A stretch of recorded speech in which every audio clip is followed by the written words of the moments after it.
Let's make it laid back. Talk about the shot because I think it's good. Boy, the work I have to do on Silver Creek.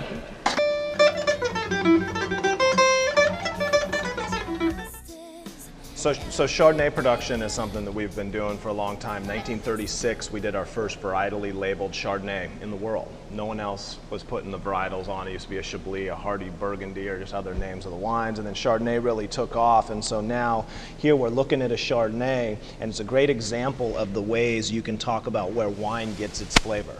So first is the fruit, being 100% estate grown, how you farm these grapes to deliver the flavors in the wine is the most important part.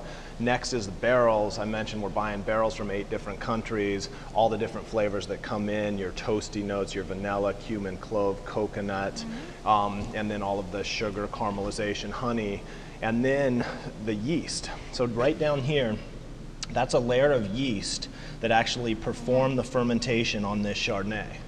So the yeast then get in there and you have this Chardonnay juice, and the yeast think this is the best environment in the world, right? There's all this sugar, all these nutrients, it's fresh grapes, pressed, the temperature's nice. They go in there, they start going, spoiled yeast. They're spoiled, rotten.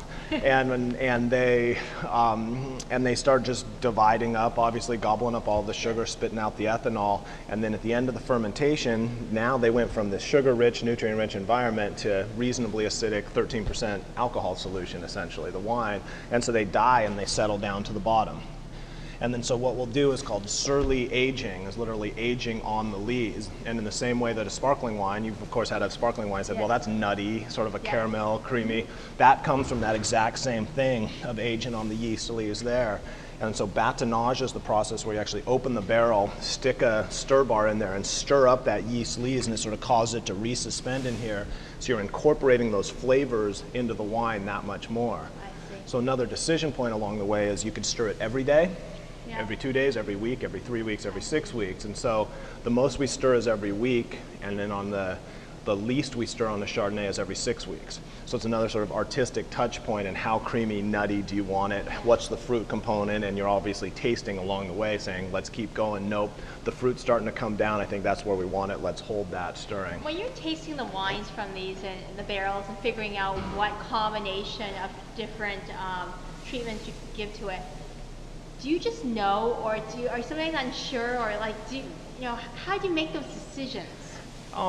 You sort of try and keep what you want that finished wine to taste like. And if you don't know that, you're wandering blind. Sure. So now I know what the nth degree Chardonnay I want it to taste like, what the Riverant Chardonnay, what the Morning Fog Chardonnay, and what Eric Chardonnay, that Chablis. You have an end goal. You have that end goal in mind. But it's sort of a combination. Yes, you have that end goal in mind, and you know, because I'm coming up on my 8th vintage, what the vineyards are going to be doing, but you also want it to be sort of what these vineyards give in terms of the flavors. Because again, the most important part of the flavor continuum is what comes in with the fruit.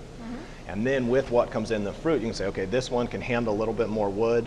Nope, you want to do less on this vineyard because it tends to overwhelm the fruit. It's a little bit more delicate. And so it's really that knowledge across the 350 vineyard blocks that we have down here. And then lastly, malolactic fermentation, where you've had a wine, a Chardonnay that's buttery.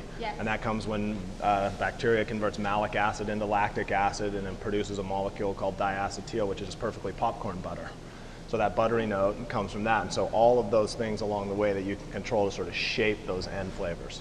You open the barrel, you're going to just slip in this stir bar, and then you're going to stir it up back and forth like this. But as you're doing it, watch right there, and you see how all the yeast is settled down at the bottom, and you're going to stir it up and resuspend that yeast. So this is sort of like this is battonage. So now watch over here as you stir it. Stir it hard, just back and forth, back and forth. Like this? Yep. Oh, we gotta get down to the bottom. Let's see. Well, I don't know why. There. See now. Now look at this. Look at. Oh yeah, it's the yeast to mix it. You're performing battonage. Boy, the work I have to do on Silver Creek. Oh, that's cool.